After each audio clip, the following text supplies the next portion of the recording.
Selanjutnya, mari kita langsung ke materi kedua dengan judul stenosis esophagus yang akan disampaikan oleh Dr. Agus Surono, PhD, MSc, Spesialis Estetika dan Konsultan. Sebelumnya akan kami sapa dulu Dr. Agus. Assalamualaikum, Dr. Agus. Waalaikumsalam warahmatullahi wabarakatuh. Terima kasih, Dr. Putu. Ya, baik dok, terima kasih. Alhamdulillah, Dr. Agus.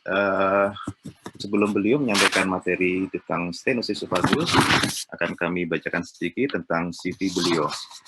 Dr. Agus Surono, MSc, PhD Spesialis THTKL, lahir di Yogyakarta 24 Agustus 1968. Beliau menyelesaikan pendidikan S1, S2 di UGM, kemudian melanjutkan S3 di Kobe University Jepang.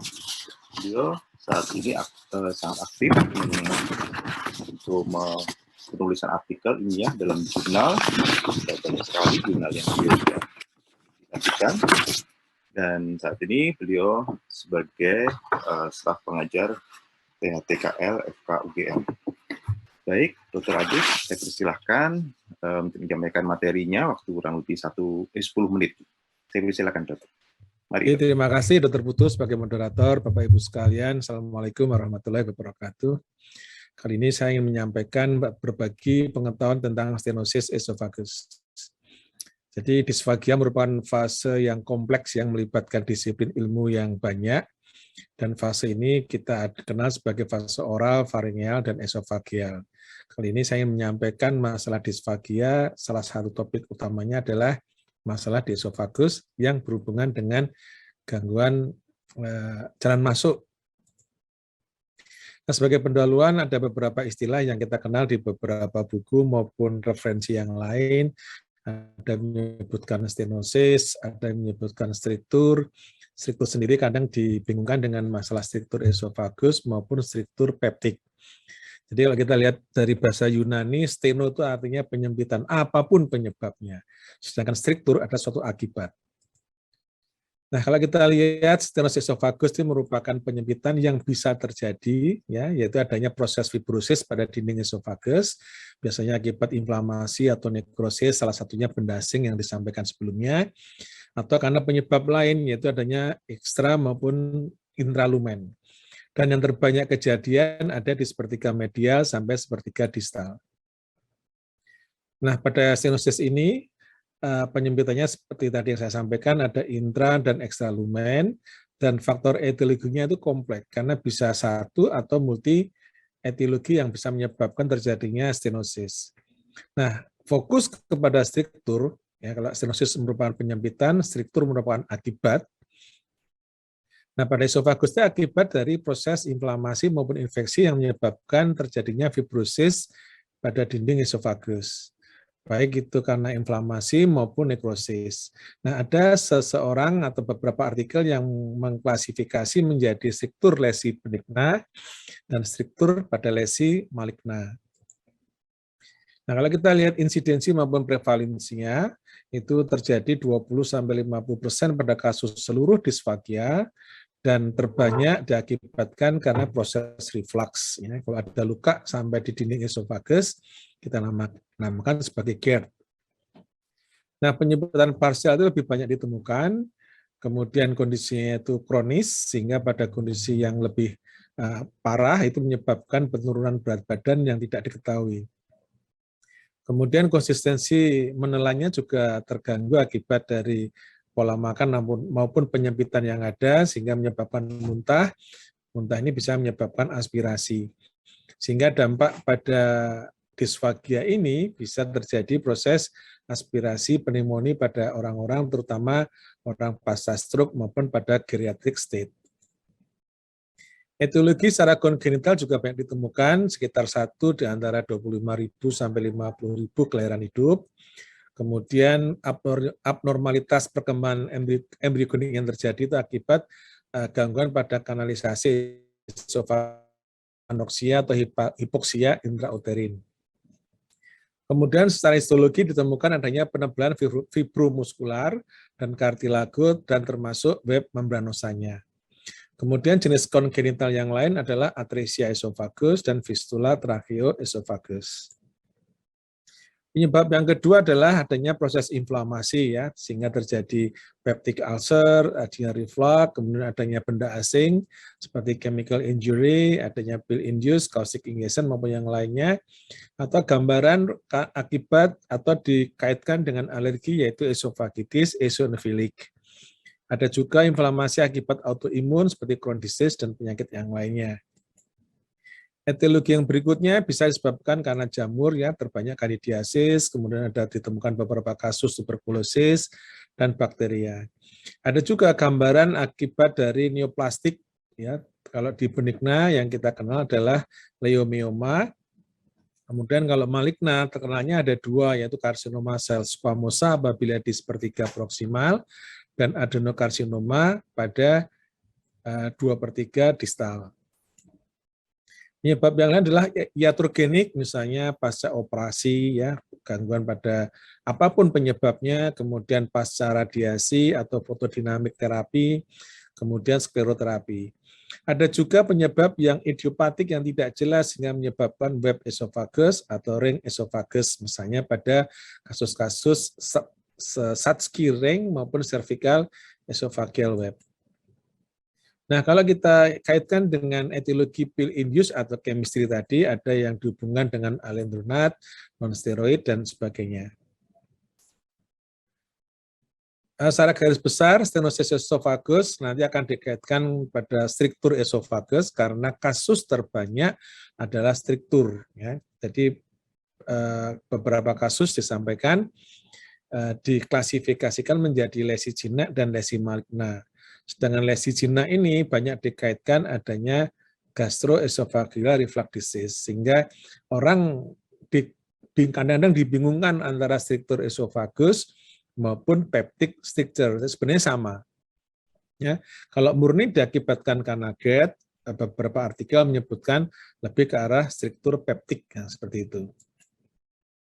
Manifestasi klinis yang muncul adalah kesulitan makanan dari cair sampai padat, kemudian onset durasi disfagianya itu tergantung pada progresivitasnya atau severity dari stenosis tadi.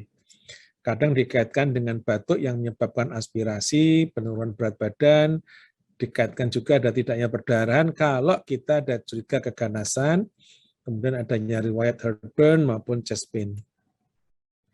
Nah, struktur esofagus sendiri maupun struktur peptik yang akibat GERD tadi, kalau kita lihat strukturnya dibagi menjadi dua, yaitu struktur yang kompleks dan struktur yang simpel. Nah, kompleks itu apa? Kasnya adalah asimetris, irregular, dan diameternya itu kurang dari 12 cm. Nah, penyebab yang paling sering adalah karena keganasan, zat kaustik, pasca radiasi maupun pasca operasi, dan gejala reflux yang berat. Sedangkan pada struktur yang simpel, tentunya simetris, konsentrik, diameter masih lebih dari 12 cm. Jadi lebih mungkin keluarnya masih ringan pada stenosisnya. Untuk klasifikasi patofisiologi, itu kita melihat keterlibatan dari dinding esofagus, ada istilah lesi mural, yaitu hanya sampai lapisan adventitia dan muscularis. Ada yang ring atau web esofagus, yaitu hanya lapisan mukosa dan submukosa, maupun stenosis anular, yaitu seluruh dinding mulai dari mukosa sampai lamina fibrosa, kemudian muskularis juga mengalami fibrosis.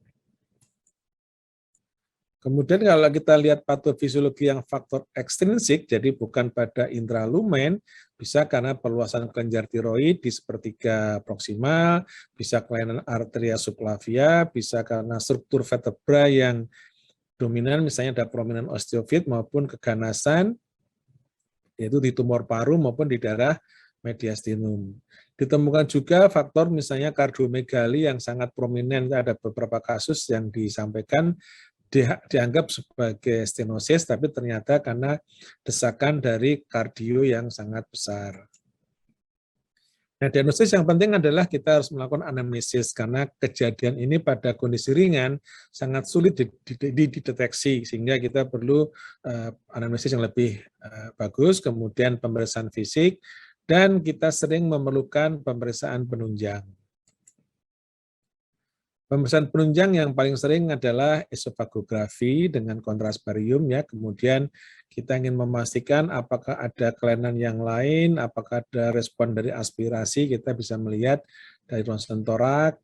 Kemudian yang paling penting adalah kita ingin melihat lumennya itu ada masalah tidak. Nah, kita melihat dengan esofagoskopi baik yang fleksibel maupun yang rigid.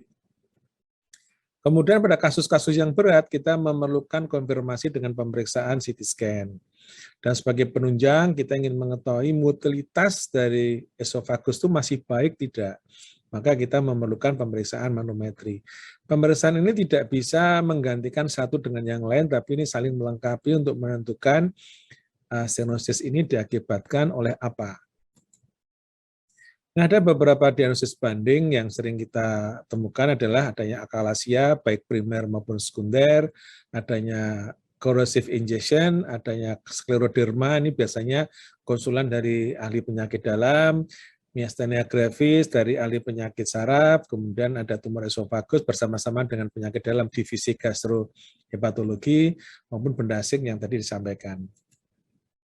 Nah, kita melihat gambaran normal pada hasil pemeriksaan esofagografi, yaitu ini adalah esofagogram, di mana dindingnya masih mulus, kemudian kita bisa melihat kontras masuk ke daerah gaster juga dalam kondisi baik, kemudian area dari lower sphincter esophagealnya juga masih baik.